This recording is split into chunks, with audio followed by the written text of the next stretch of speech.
Evolution Skeleton Army. In a nutshell, Skeleton Army will be the next evolution coming to Clash Royale. You can find it in the Diamond Pass, which if you will be buying, you better use code Abdod or I will get the big sad. For stats, it will be the same exact stats as the regular Skarmy, and it will be a 2-cycle evolution. The gimmick is that one of the skeletons spawned is a general. My headcanon is that this general is Larry. Hopefully Clash confirms it maybe in the comments down below. Unfortunately I read the description after recording this video and his name is Jerry.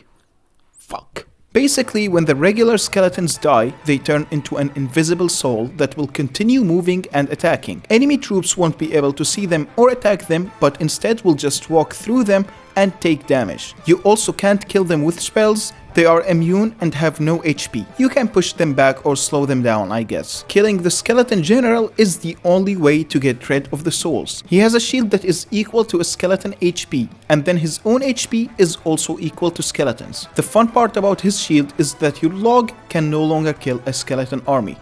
Enjoy. Using spells like arrows and earthquake will fully counter the skeleton army, because it's a multi-tick spell, so it can damage the shield and then kill the general himself. Or using spells that can spawn troops like Barbarian Barrel, as the Barbarian will take out the general. If the souls aren't distracted and busy attacking something, then they might kill the Barbarian and save their leader. But with the right timing, you can nail it down and fully counter the Evo for 2 elixir. Royal Delivery is an easier timing than Barbarian Barrel, I assume because their recruit has more total HP when you consider the shield. Or I guess you can use 2 spells to replicate the same effect. Now, despite Skeleton General having the exact same HP as skeletons, Vines and Lightning will still prioritize him over other skeletons. What use can you get out of this? I don't know. It can be helpful if you want to Lightning Zap a Skarmy. I won't judge, but the Red King will. One thing I want to point out is that the lightning can target the souls. In the context of the lightning itself, it doesn't matter because they have the lowest priority, so they won't block for other cards. But knowing they are still considered a troop is helpful because, for example, the souls will reduce the void damage ticks. Electro Spirit will also chain on them, which is a huge waste considering they are immune. The weird inconsistent part though is that Royal Chef will ignore them for some reason, but it doesn't apply on Rune Giant despite being similar. Like, why did the souls get the buff but not the pancake? And this isn't really about them not being able to buff invisible stuff because they can buff the Royal Ghost no problem. This isn't the only inconsistency. Like, for example, freezing them will kill the regular skeletons and the souls will spawn unfrozen. This is operating on the same logic of spawn troops spawning unfrozen if the freeze killed something, which is correct. Snowballing them will kill the skeletons and suck up the souls into the Evo and carry them back, which also works the same way on other troops spawned by death damage from the Evo snowball. Basically, to put this in simple terms, if you hit them with a spell that has 1 hitbox, the pushback doesn't apply. Whereas if you use a lingering spell like the log, the first deck will kill the skeletons and the second one will push them back. This is because log only hits a troop once, but death spawns are considered a different troop. Here is where the inconsistency lies. If I have a skeleton king, zapping their skeleton army into souls will fill up my bar. But if the skeleton king was deployed after the skeletons turned into souls, they won't fill up his bar at all when they die with the general. Same goes for Goblin Curse, as cursing the normal skeletons will give you goblins out of them, which is normal. But cursing the souls and killing them with the general won't give you a second set of goblins. Goes without saying for Mother Witch, but her curse doesn't transfer to death spawn troops and they are invisible, so it's impossible to test.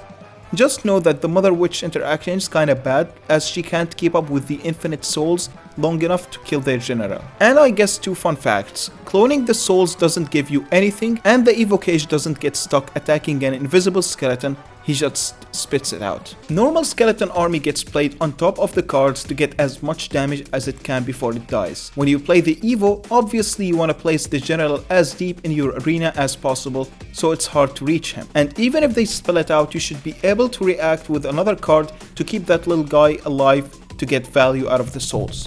Playing it on top of anything will just put the general in danger, therefore change your Evo into a regular card. Actually, deploying the card anywhere has tricks, as some placements will keep your general in the back and some other placements will squeeze him a bit more in front, and that's something you don't really want. The most basic rule you have to go with is to not squeeze them in the corner, because the game already places the general in the back. But there is one thing I want to show you.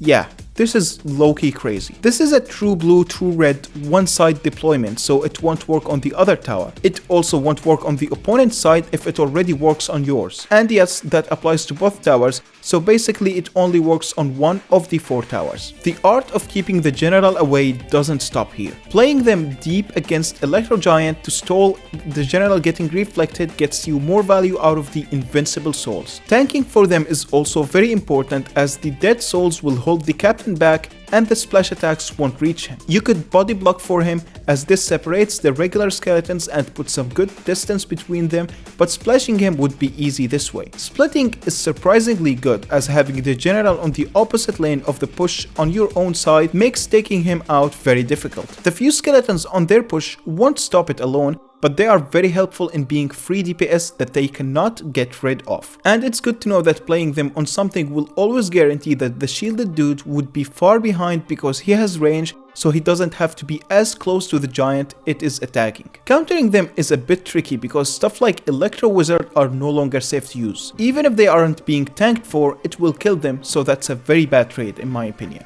The easiest way to counter them when they are being tanked for is just a spell plus something else. For cycle decks, spirits are great. If you time them correctly, it's an equal trade. I'll have to say though, if the Electro Spirit doesn't specifically jump on the general, it might get wasted on souls, so be careful. For heavier decks, the spell plus something else works, but it's a heavier investment and the souls will kill the counter push potential. Most of the time, using only units won't get you any results because it's just like way too much to handle. Some units can take them out alone if they are like splashy and very tanky, but it's at best a negative trade. And it's not even consistent, sometimes it doesn't even work, so it's very risky to go for. Piercing ranged cards or splash ranged cards are likely the best way to deal with them without using a small spell. The splash cards aren't as effective as the piercing cards. They aren't horrible, but they might need some extra support. With a small spell, nearly any card can stop them, but obviously some do a better job than others. Cards with faster attack speed tend to be the best because there is only one target that needs to be killed. Oh, also placing a card directly on top of the skeleton general is the way to go here, because playing the card in the middle will have it walk through a bunch of souls first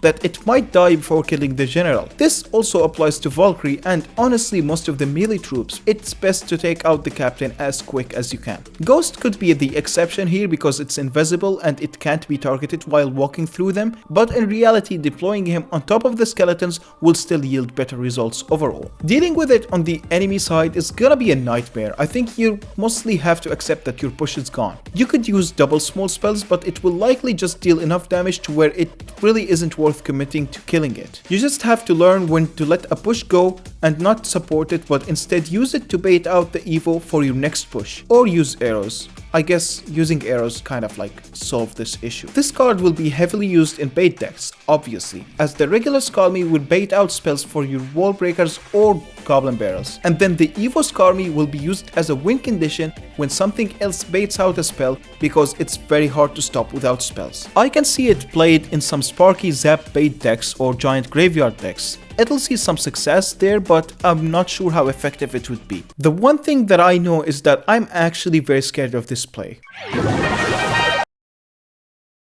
For King Tower activations, theoretically you can nado one skeleton to the King Tower since it's immune, but you will get the King activation from losing your tower before the skeleton attacking your King Tower. Oh, also they have the best sound effects ever.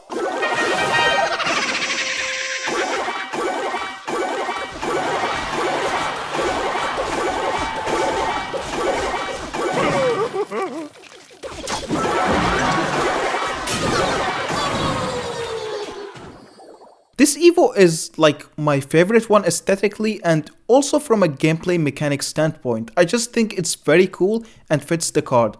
But I'm worried because like, how do you even nerf this? Like there are no stats to be nerfed, my dudes.